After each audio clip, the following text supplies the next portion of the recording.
Cuellar, and this is Timbered Art. This is my wood studio where I handcraft a lot of different unique things, such as bottle stoppers, pizza cutter handles. I also make boxes, and right now I'm making cutting boards.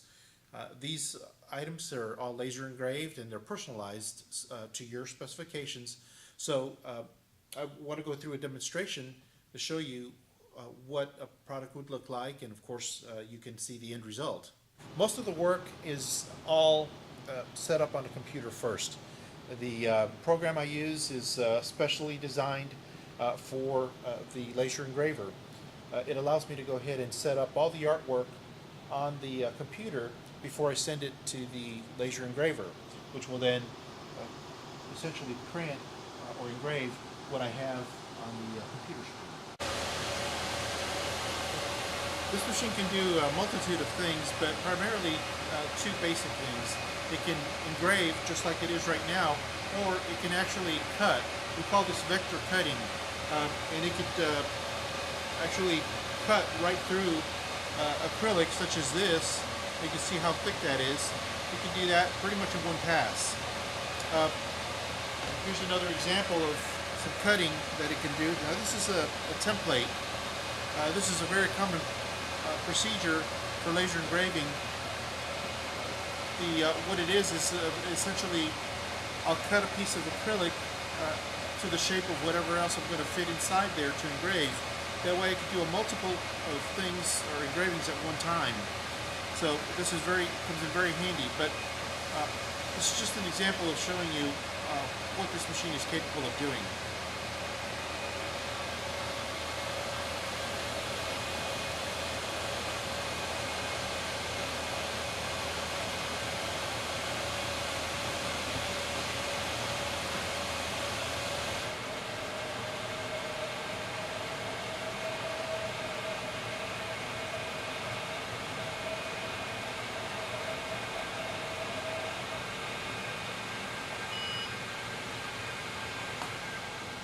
Okay, there we go.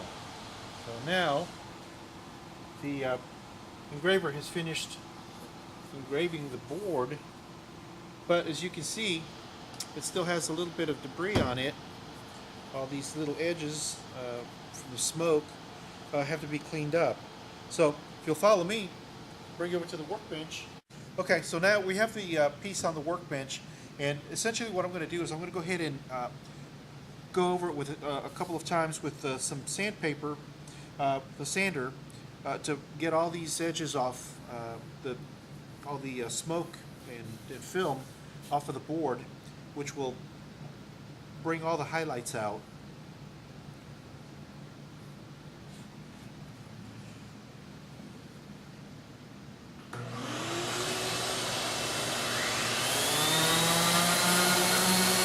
Okay, here we go. This is a completed project. As you can see, it cleaned up pretty well, and now it's actually ready to present.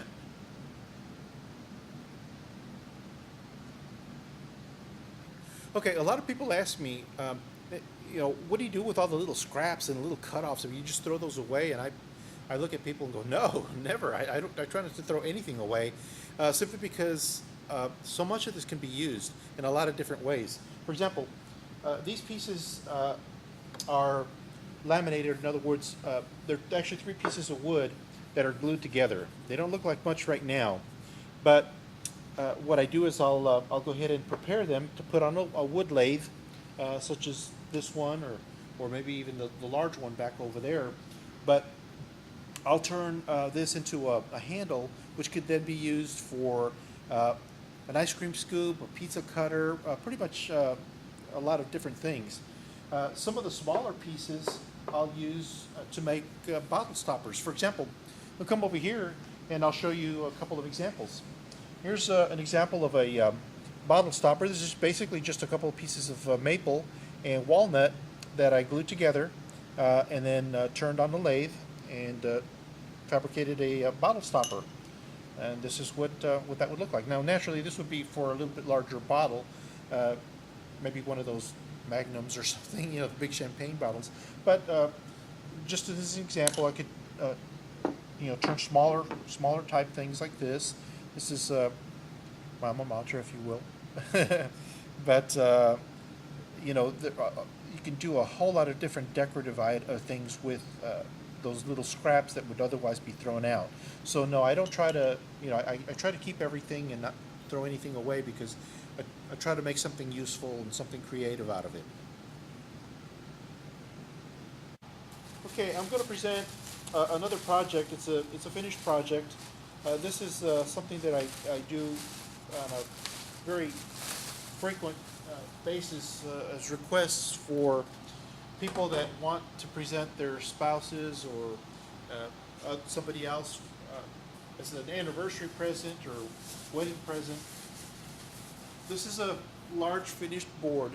This customer wants to present this to his wife. Uh, it's an anniversary present. It's an example of one of my large finished boards. The stand, of course, I sell along with the board. It makes a wonderful presentation, creates a focal point in the kitchen or wherever you decide to place it. And it is an actual usable cutting board. As you can see, the back of the board has a juice groove on it, and this would be the surface that you could use. Of course, the other side is the side that would be presented when you're done with the board. Simply place it back on the stand, and again, it creates an instant focal point.